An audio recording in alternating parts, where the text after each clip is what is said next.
Kembali Brave. Tindakan sisi kanan baik diterima oleh Witan Sulaiman. Utak atik dia Witan.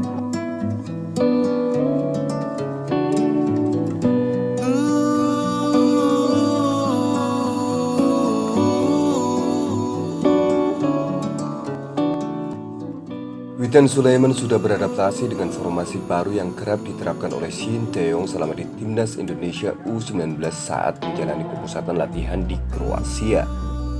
Shin Tae-yong yang gemar memakai pakem 4-4-2 dalam 7 uji coba Timnas Indonesia U19 di Kroasia sepanjang bulan September 2020. Padahal Timnas Indonesia kelompok usia lebih sering menggunakan pakem 4-3-3, 4-2-3-1 ataupun 4-5-1. Shin Tae-yong berani mengubah konsep itu dan memperkenalkan gaya permainan baru di Timnas Indonesia U19. Bagi para pemain tentu ini menjadi hal baru karena sudah terbiasa dengan formasi 4-3-3 dan segala variannya. Formasi 4-4-2 terus dipertahankan Shin Tae-yong dalam 7 laga uji coba Timnas Indonesia U19 di Kroasia. Memang hampir selalu ada perombakan susunan pemain, namun strategi 4-4-2 selalu menjadi pilihan sang pelatih asal Korea Selatan tersebut. Salah satu pemain Timnas Indonesia U19 Witan Sulaiman mengaku tak masalah dengan hal itu. Ia siap mempelajari hal baru dan mencoba menjalankan apa yang menjadi keinginan dari sang pelatih. Witan pun menyatakan bahwa formasi setiap pelatih pasti berbeda-beda. Dirinya sebagai pemain harus bersikap profesional dan Witan memang juga harus menyesuaikan diri kepada setiap pelatih.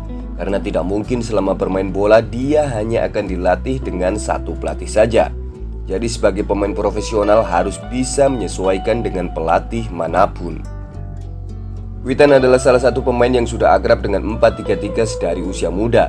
Ia adalah merupakan pemain Timnas Indonesia U16 yang tersisa dari era Indra Syafri. Bahkan Witan memang merupakan pemain termuda di skuad Timnas usia arahan Indra Syafri yang direlakan oleh Coach Fakhri Husaini bergabung bersama Egy Maulana Fikri dan kawan-kawan.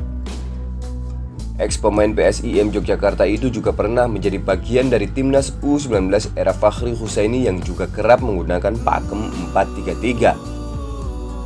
Model permainan dari Shin Tae-yong bukan masalah dan ia bersyukur bisa mendapatkan pelajaran baru.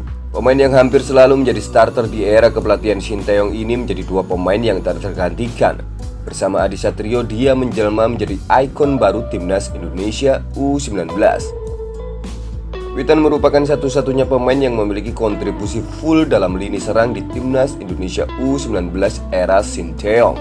Bahkan menurut seorang Nova Arianto, Witan seolah memiliki peran baru sebagai seorang Sun Hong-min di Korea Selatan. Berawal dari seorang winger, daya jelajahnya diberi kebebasan oleh Shin Tae-yong dari lini tengah sampai lini serang Timnas Indonesia U19. Bagi Witan Sulaiman itu merupakan modal berharga bagi timnya yang akan tampil di Piala Dunia U20 tahun 2021. Tak hanya itu, melawan tim-tim kuat di Kroasia juga disebutnya sebagai pengalaman berharga.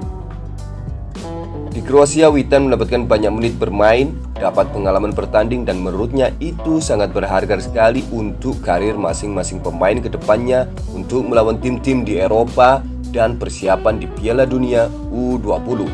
Welcome born again, Witan Sulaiman.